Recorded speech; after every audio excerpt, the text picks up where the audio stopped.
ዳጣ በጣም ደስ አላት። በጣም እንግዲህ በሚገርም ሁኔታ ዳጣ የጋሽ ደረጀ ልጅ መሆኗን ታወቀ። እናም እንግዲህ ቤት ውስጥ በጣም ምን እንደመጣ በማይታወቅበት ሁኔታ ማለት ነው ደስታ በደስታ ፈንጠዝያ በፈንጠዝያ ሆነው እየሳቁና እየተጫወቱ እንዲሁም ደግሞ በጣም እርስ በራሳቸው እየተስማሙ ይገኛሉ። የጋሽ ደረጃ ቤተሰቦች ማለት ነው በጣም ደስ ብሏቸዋል። ምክንያቱም ጋሽ ደረጀ ደስ ስላለው ብቻ ነበረ ሁላቸውም በደስታ እየፈነጠዙ የነበረው። ግን ደግሞ ጋሽ ደረጀ ምን እንዳስፈነጠዘው ማንንም የሚያውቅ ሰው አልነበረም ኤላ ከዳጣ በስተቀር። ዳጣ ደግሞ አባቷ መሆኑን ስታውቅ ፈነጠዘች። የመጣባትን ነገር አጣች። እንደ ልጅ መሆን አሰኛት። በጣም እንግዲህ ደስ በሚል ሁኔታ የጋሽ ደረጀ ልጅ መሆኗን ታውቆ በጣም ደስ ይላል። እናም እንግዲህ ወይዘሮ ማርቲ አሁንም የሚሆነውን ነገር የምታውቀው ነገር የለም። እናም እንግዲህ አንዳንዴ እኮ ሳስበው ዳጥቲ እኮ ልጄ ብትሆን ደስ ይለኝ ነበረ ትላለች ማለት ነው ወይዘሮ ማርታ። በዚህ በኩል ደግሞ ኤቢ በጣም ቆንጆና በጣም ምርጥ ልጅ ለመሆን በናታን ፊት እየሞከረች ነው። ናታንም እንደዚህ በማለት ይነግራታል። ኤቢ በእኔ ፊት ወይም ለእኔ ብቻ አይደለም ጥሩ መሆን ያለብሽ፣ ለቤተሰቡ ሁሉ ለሁሉንም ሰው ደግሞ ለማንኛውም ሰው ጥሩ መሆን መቻል አለብሽ። አንቺ ጥሩ ስትሆኚ ሁሉም ሰው ይወድሻል፣ ሁሉም ሰው ያከብርሻል፣ የምትዩ ነገር ይሰማል። የምትናገሪው ነገር ለምን እንደማይሰሙሽ ታውቂያለሽ። አንቺ የምታስቢውና የምትናገሪበትን መንገድ ልክ ስላልሆነ ነው በማለትም ይነግራታል። እሷም እንግዲህ እኔ ከዚህ በኋላ በጣም ጥሩና ደግ ትሁት ልጅ ሆናለሁ በማለትም ቃል ትገባልታለች።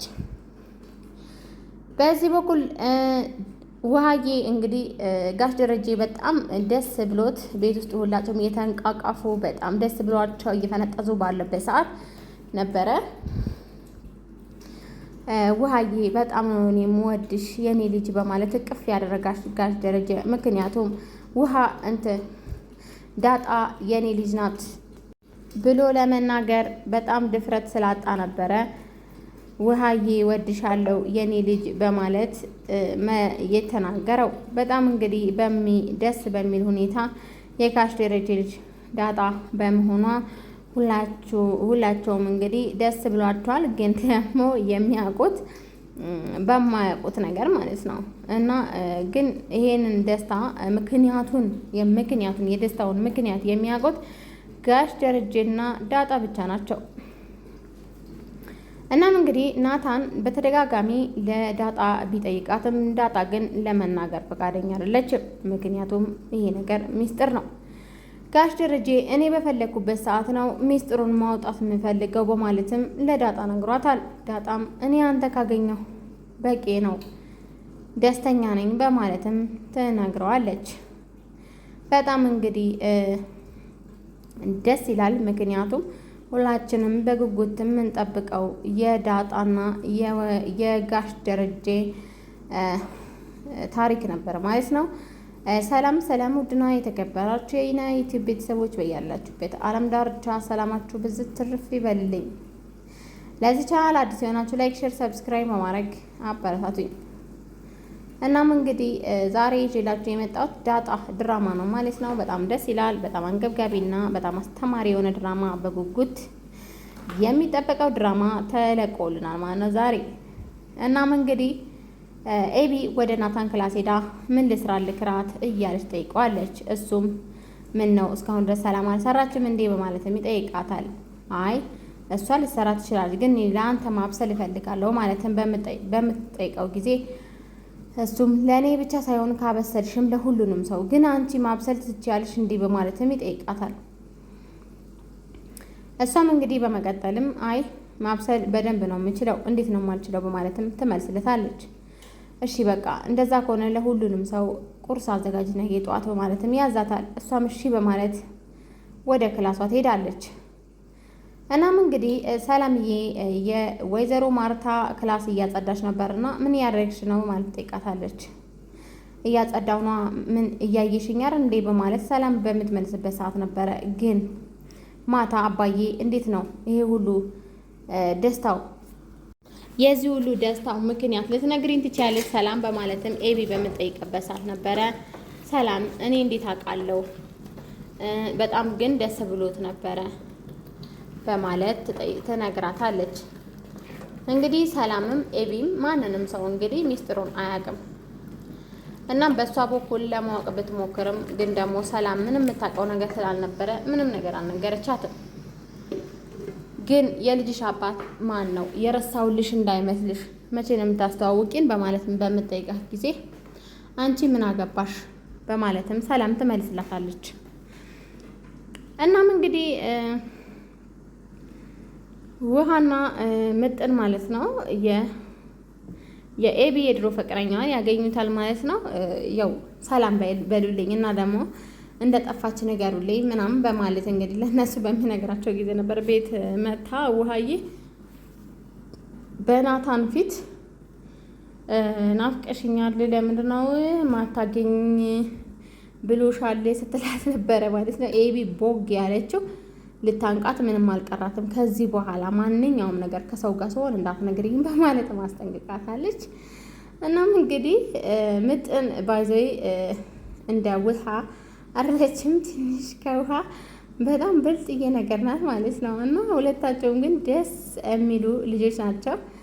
እናም እንግዲህ ዳጣዬ በጣም ከመጠን በላይ ሆኗል ማለት ነው። እንትኗን ደስታዋ እጥፍ ድርብ ነው የሆነው። እናም እንግዲህ እሱን በማስመልከት ነበረ ለውሃ እቅፍ አደረገቻትና እህቴ በማለት የጠራቻት።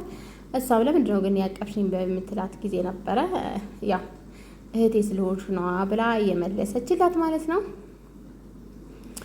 በሌላኛው በኩል ደግሞ ኤቢ ሳሎን ላይ ቁጭ ብላ ሳል ነበረ።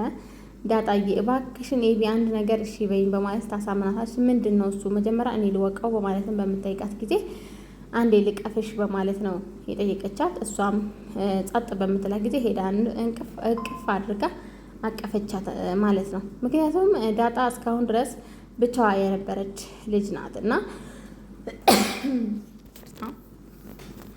እና አሁን ግን ቤተሰቦቿን ስታገኝ በጣም ደስ ብሏታል። በጣም ደስ ብሏታል እና አባቷ እንግዲህ ለሁሉንም ሰው ቢያውጅላት በጣም ደስ ይላታል፣ የበለጠ ደስ ይላታል ማለት ነው። እናም እንግዲህ በሚቀጥለው